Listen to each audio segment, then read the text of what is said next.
عايزه اقول لكم ازاي تقدروا تعرفوا تشتروا بطيخه حلوه حمرا مرمله من غير ما تتدبسوا فيها ومن غير ما تطلع قرعه. البطيخه دي انا خليت الراجل يفتحها لي. انا هقول لكم السر اللي هو قالهولي. بصوا الاول نشوفها هي حمرا ولا قرعه. حمرا، ودقت منها كمان.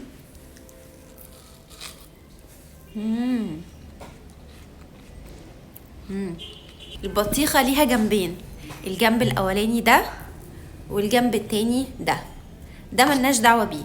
الجنب ده لو صغير وداخله لجوه كده وناشفه يبقى البطيخة دي حمرا، لكن لو الجنب ده كبير ومش داخل لجوه يبقى ما تشتروهاش لانها هتطلع قرع.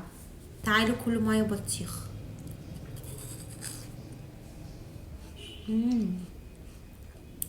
المعلومه دي قالها لي الراجل بتاع البطيخ، ده سر من اسرار المهنه، خدوا بالكم بقى ما تقولوش لحد.